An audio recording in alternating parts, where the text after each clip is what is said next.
እንቅልፍ ማጣትን ከሚያስከትሉ ዋና ችግሮች መካከል ወደ 80%ዎቹ ነፍሰ ጡር እናቶች የእንቅልፍ ማጣት ችግር ሊገጥማቸው ይችላል።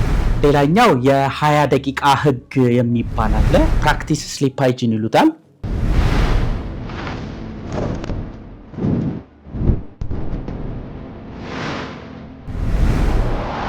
ሰላም እንዴት ናችሁ? እንኳን ወደ ኬር ኮርነር በደህና መጣችሁ።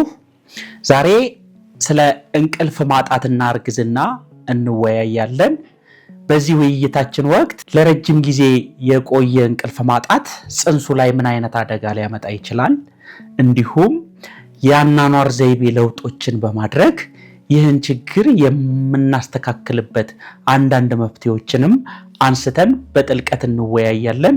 እስከ መጨረሻው ድረስ አብራችሁን ቆዩ። አዋቂ ወንድና ሴቶች በ24 ሰዓት ውስጥ ከ7 እስከ 8 ሰዓት እንቅልፍ እንዲተኙ ይመከራል። ይህም አሃዝ በእርግዝና ወቅት ከ8 እስከ 10 ሰዓት እንዲሆን በብዙ ሐኪሞች ይመከራል። ምንም እንኳን በእርግዝና ወቅት የእንቅልፍ ሰዓታችሁ እንዲጨምር ቢመከርም እንቅልፍ ማጣትን ከሚያስከትሉ ዋና ችግሮች መካከል አንደኛው እርግዝና ነው። በእርግዝና ወቅት በተለይ በመጀመሪያውና በሶስተኛው የእርግዝና ምዕራፍ እንቅልፍ ማጣት የተለመደ ችግር ነው። አንዳንድ ጥናቶች እንደሚያመለክቱት 25%ዎቹ ነፍሰ ጡር እናቶች በመጀመሪያው የእርግዝና ምዕራፍ እንቅልፍ ማጣት ችግር ይገጥማቸዋል ተብሎ ይታሰባል። ይህም አሃዝ በሶስተኛው የእርግዝና ምዕራፍ ወደ እርግዝናው ማለቅ አካባቢ ወደ 80%ዎቹ ነፍሰ ጡር እናቶች የእንቅልፍ ማጣት ችግር ሊገጥማቸው ይችላል። ይህ የእንቅልፍ ማጣት ችግር መንስኤው ምንድነው ብለን ካየን ሁለት ዋና መንስኤዎች አሉት። አንደኛው በእርግዝና ወቅት የሚከሰት የሆርሞን ለውጥ ነው። ይህም ኤስትሮጂን እና ፕሮጀስትሮን የሚባሉት የሆርሞን መጠኖች በእርግዝና ወቅት በከፍተኛ ሁኔታ በሰውነታችሁ ስለሚጨምሩ እነዚህ ሆርሞኖች ደግሞ የእንቅልፍ ሳይክልን በማዛባት ይታወቃሉ ማለት ነው። በተለይ በመጀመሪያው የእርግዝና ምዕራፍ ከማቅለሽለሽና ማስመለስ ጋር ተዳብለው ለዚህ የእንቅልፍ ማጣት ችግር ዋነኛ መንስኤ ተብለው ይታሰባሉ። ሁለተኛው በእርግዝና ወቅት የሚመጣ አካላዊ ለውጥ ለእንቅልፍ ማጣት መንስኤ ነው ተብሎ ይታሰባል። ይህም በተለይ በሶስተኛው የእርግዝና ምዕራፍ ሆዳችሁ እየገፋ ሲመጣ ወገባችሁ ላይ የሚያሳድረው ጫና፣ የሽንት ፊኛ፣ የጨጓራ እንዲሁም ደግሞ በተለይ ወደ መጨረሻው የእርግዝና ምዕራፍ የመተንፈሻ አካልን ሁሉ ላይ ጫና በማሳደር የተለያዩ ስሜቶችን በመፍጠር ለእንቅልፍ ማጣት መንስኤ ይሆናል። ከነዚህም ስሜቶች መካከል ለሽንት ቶሎ መነሳት፣ የወገብ ህመም፣ ደረት አካባቢ የማቃጠል ስሜት ወይም ደግሞ ሀርትበርን የምንለው እንዲሁም የመተንፈስ ችግር፣ የልብ ምት መጨመር እንዲሁም ደግሞ የማህፀን መኮማተርና የመሳሰሉት አካላዊ ለውጦች ለዚህ እንቅልፍ ማጣት መንስኤ ናቸው ተብሎ ይታሰባል። እንቅልፍ ማጣት እንግዲህ ምን አይነት ተጽዕኖ አለው ጽንሱ ላይ ወደሚለው ስንሻገር ለረጅም ጊዜ የቆየ ያልታከመ እንቅልፍ ማጣት ጽንሱ ላይ የተለያዩ ተጽዕኖዎች ማምጣቱ እሙን ነው። ከነዚህም ተጽዕኖዎች መካከል አንደኛው የጽንስ መጨናገፍ ወይም ሚስክሬጅ የሚባለው ነው። ሁለተኛው ያለ ጊዜው ምጥ መጀመር ወይም ደግሞ ፕሪተርም ዴሊቨሪ።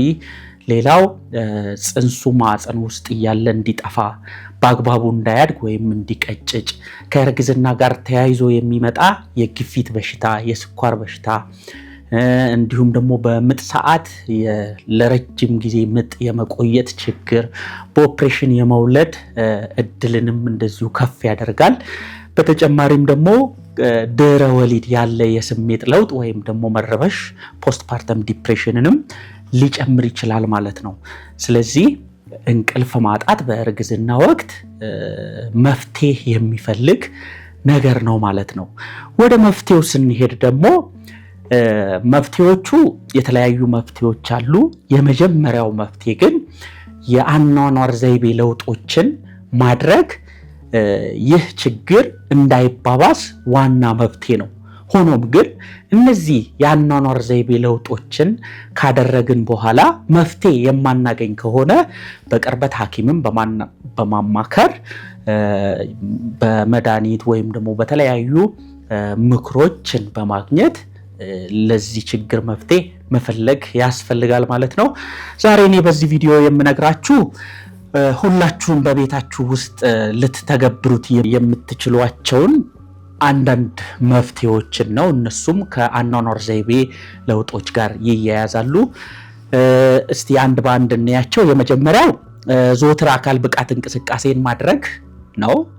እንግዲህ በተለይ ከሰዓት በኋላ መሸትሸት ከማለቱ ጋር ተያይዞ አካል ብቃት እንቅስቃሴዎች በተለይ በባለሙያ የተደገፈ አካል ብቃት እንቅስቃሴ ማድረግ በመኝታ ሰዓት በቂ እንቅልፍ እንድታገኙ እንደሚረዳ በብዙ ጥናቶች የተረጋገጠ ነው።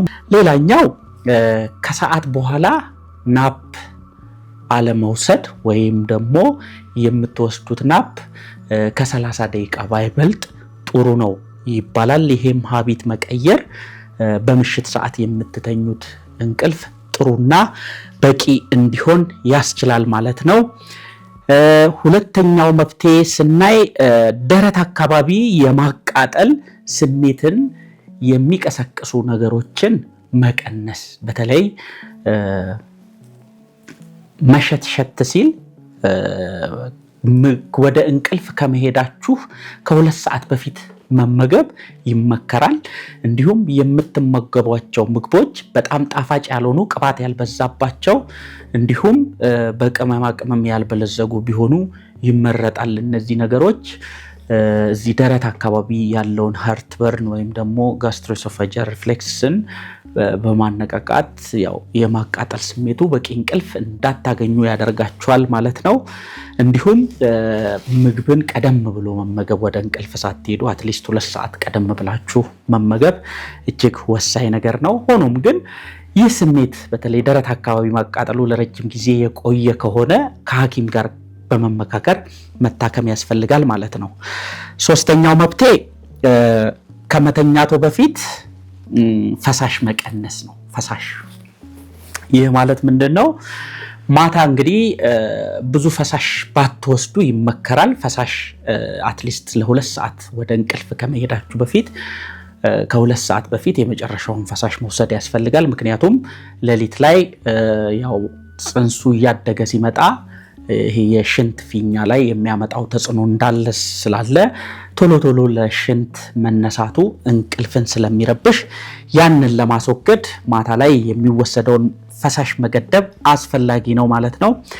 ሌላ ካፊንና ይሄ ሰማያዊ ስክሪን ላይቶችን አቮይድ ማድረግ ያስፈልጋል ማለት ነው። እንግዲህ ከምሳ በኋላ ካፊን ያላቸው መጠጦችን ፈጽሞ ማስወገድ ያስፈልጋል። ካፊን ያላቸው መጠጦች የምንላቸው ቡና፣ ሻይ፣ ኮካ እና ሌሎች ካፊን ያላቸው ለስላሳ መጠጦችን ከምሳ በኋላ አለመውሰድ። ምክንያቱም ካፊን ከሰውነታችሁ ውስጥ ለመወገድ አትሊስት 8 ሰዓት እና ከዛ በላይ ስለሚያስፈልገው ይህ ከሰዓት በኋላ የወሰዳችሁ ካፊን ማታ ላይም የማነቃቃትና እንቅልፍን የማሳጣት አቅም አለው። ሌላኛው ይሄ ብሉ ላይት የሚባለው ሰማያዊ ብርሃንን ማስወገድ የምንለው እነዚህ ስክሪን ላይቶች የስልክ፣ ላፕቶፕ እና የቲቪ ስክሪኖችን አትሊስት ከመተኛታችሁ በፊት ለ2 ሰዓት ማስወገድ። ይህም ምንድነው ጥቅሙ? አእምሯችሁ እነዚህ ላይቶች ፐርሲቭ በሚያደርግበት ሰዓት እንደ ቀን በማሰብ የመነቃቃትና እንቅልፍ ለመተኛት። በተለይ ዋና ማስወገድ ያለባችሁ ልማድ አልጋ ላይ መተኛ፣ አልጋችሁ ላይ ሆናችሁ ስልክን መጎርጎር እጅግ በጣም የማይመከር ተግባር ነው ማለት ነው። ሌላኛው ጭንቀትን መቆጣጠር ነው። ጭንቀትን መቆጣጠር ማለት ምንድነው? እንግዲህ እርግዝና ጋር ተያይዞ የሚመጡ የተለያዩ ሐሳቦች አሉ። እንዲሁም በኑሮ ውጣ ውረድ ውስጥ የሚገጥሟችሁ ሐሳቦች በራሳቸው ለእንቅልፍ ማጣት መንስኤ ይሆናሉ። እነዚህን እንዴት መቆጣጠር ይቻላል? አንደኛው እነዚህ የሚያሳስቧችሁን እንቅልፍ የሚነሷችሁን ነገሮች መጻፍና ማስቀመጥ አንደኛው መፍትሄ ነው። ሁለተኛው ለጓደኛ፣ ለቤተሰብ አካል፣ ለትዳር አጋር እነዚህን ነገሮች ማጋራትና መፍትሄ መፈለግ በቂ እንቅልፍ እንድትተኙ የሚያደርጋችሁ ተግባር ነው ማለት ነው። ሌላኛው መፍትሄ ከመተኛቶ በፊት ዘና የሚያደርጉ ልማዶችን ማዳበር የሚባል ነው።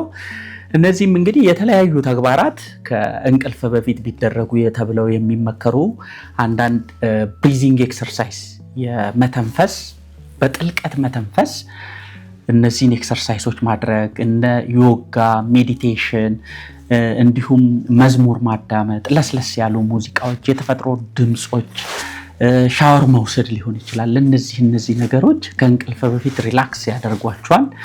እነዚህ ነገሮች መተግበርም በጣም ወሳኝ መፍትሄ ነው ማለት ነው። ሌላኛው የ20 ደቂቃ ህግ የሚባል አለ። ይህ ማለት ምን ማለት ነው? ለእንቅልፍ አልጋችሁ ላይ ከወጣችሁ በኋላ በ20 ደቂቃ ውስጥ መተኛት ካልቻላችሁ ከአልጋችሁ ላይ ወርዳችሁ ሌሎች ነገሮችን መተግበር ያስፈልጋል ማለት ነው። ምቹ የእንቅልፍ ፖዚሽንን መምረጥ ነው። እንግዲህ በእርግዝና ወቅት በተለይ የእርግዝና ወራት እየገፋ ሲመጣ፣ ሆዳችሁ እያደገ ሲመጣ የምትተኙበት የእንቅልፍ ፖዚሽን በጣም ወሳኝ ነው። ምክንያቱም የሚመከረው በተለይ ከ6 ወር በኋላ የሚመከረው የመተኛ ፖዚሽን በግራ በኩል በጎን በግራ በኩል ከጀርባ በኩል ትራስ በማድረግ እንዲሁም እግር መካከል ትራስን በማድረግ ሌላኛውን ትራስ ደግሞ ሆድን ከስር ደገፍ ማድረግ ምቹ የሆነ የአተኛኘት ፖዚሽን ነው ተብሎ ይመከራል። ይህም ፖዚሽን ለእናንተ ምቾት ከመፍጠሩም ባሻገር ወደ ጽንሱ የሚሄደውን የደም ዝውውር ለማሳለጥም እጅግ በጣም ወሳኝ ነው ማለት ነው። ሌላኛው የእንቅልፍ አካባቢን ንጽህና መጠበቅ፣ ይህ የመጨረሻውና ወሳኝ የሚባለው መፍትሄ ነው። ስሊፕ ሃይጂን ፕራክቲስ ስሊፕ ሃይጂን ይሉታል። የምትተኙበት ሰዓት እና የምትነሱበት ሰዓት ተመሳሳይ እንዲሆን አእምሮን ማሰልጠን፣ እንዲሁም ወደ መኝታ የምትሄዱት እንቅልፍ ሲይዛችሁ ብቻ መሆን አለበት።